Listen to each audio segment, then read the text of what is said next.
Guys, hope you're doing well today. My name is Alan, and as you guys know, I'm just another YouTuber here making personal finance videos. Today, I thought I'd take a little bit of a change though and make a new video talking about my trip to Europe, where I spent 3 months traveling the globe. Before we get started, I just wanted to thank you guys. If you've been watching my previous videos, thank you so much. We got about 150 views on my last video. We're still at about 12 subscribers though, which you guys can see here, so if you wouldn't mind, before we start the video, make sure you hit the like and subscribe button. And as Keemstar would say, what is up, Drama Alert Nation? I'm your host, Killer Keemstar. Let's get right into the news. my travels to Europe actually started about 3 years ago in 2020, when I was supposed to hit up Milan, Italy in September of 2020 and study at Bocconi for business. Because of the virus, unfortunately, and Italy being a hotspot, I wasn't able to go there at all. We had to completely cancel that exchange. It was not safe at all to go. So I decided to defer my exchange to the next year. In 2021, I decided to go, was really looking forward to it. But in the summer, I was taking online summer school and unfortunately burned out. So unfortunately was unable to go in the next year as well. Finally, I decided to just finish my school and eventually say I'll go when the time is there. The year after, in 2022, I was fortunate enough that my work gave me some time off, so I was able to take a trip for about 3 months all by myself without knowing anyone and figuring out things on my own. For 3 months, I was able to travel about 10 countries around the world, and it was a really exciting experience. I started off from going from Canada to England, then to Spain, to France, back to England, to Ireland, to Greece, to Italy, back to England, all the way down to France, then afterwards going to Spain, then to Portugal, then back to England, then to the Netherlands, then to the Czech Republic, and finally back to England. Oof. In Europe for about 3 months, there were a lot of highlights on this trip. I've narrowed down my top 5 and I'll let you know which ones they were. First one being getting to see Calvin Harris and David Guetta live in Ibiza in Spain within my first week of traveling to Europe. The performance was absolutely insane and stellar, as well as the clubs, just the atmosphere and being there with all the people. It really felt like you guys were united together in seeing this amazing artist perform live. And it was a party all the way from 5 p.m. all the way till 6 a.m., which is something when you're from Canada, you never get to see anywhere in the world.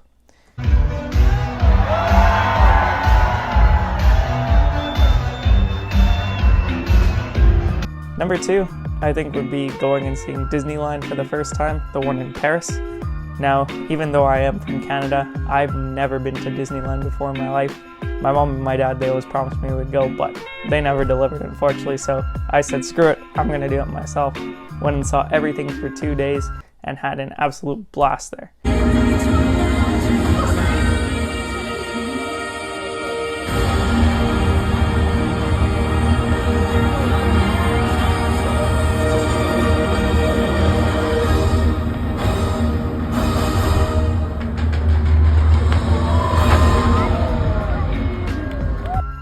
Number 3, coast-steering and cliff diving in Corfu, Greece. Seeing the views in this place were absolutely stunning. Our tour guide had to drive an hour in his car and seeing the roads, how narrow they were, him excelling at driving in these roads, and then getting to the hiking part and hiking all the way down and seeing the beautiful nature around. Back to round 2, 10-meter jump this way. I wrote this one. Biggest jump I've ever done. No buses.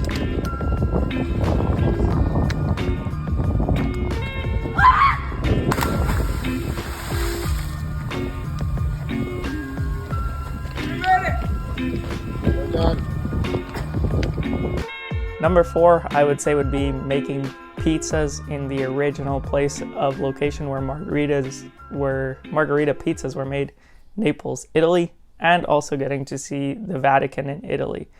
This place was absolutely gorgeous and stunning, and having your private tour guide with a group of about 10 made it amazing to meet new people as well. Just one. Something to drink with the pizza, beer, wine. I'll have beer. Oh, thank you. Sorry. Yes, but not alcohol. Amazing. Finally, unfortunately, the Queen passed away, but just being able to be in London during that weekend and getting to see all the people gather and put flowers in the park for her, as well as near Buckingham Palace, it was a spectacle like you'll never see again. So those were my top 5. I'd love to hear what you guys would think if you were there. What would be your top 5? Comment what was your favorite moment out of all of those ones, and I look forward to reading more about that. So what's my overall verdict on Europe? And after spending 3 months there traveling solo without a lot of help, I would say I would have to give Europe the perfect score out of 10 for a first-time traveler. Here's why.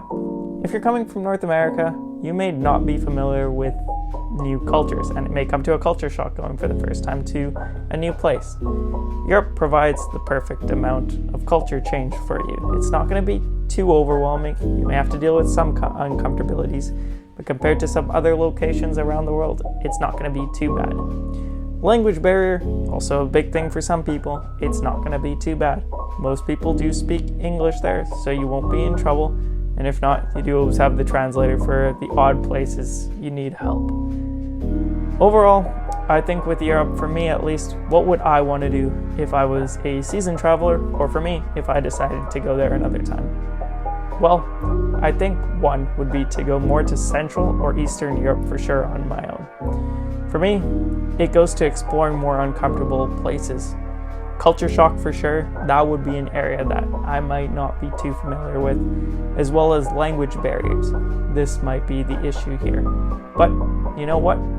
I might as well go for it, because you don't know until you don't try. That's what I found from this trip. That's my big takeaway, and that's what I hope you guys have taken away from the video. So if I was traveling right now to Europe again for the second time, one thing I would love to focus more on is finding more hidden gems and going to less tourist traps.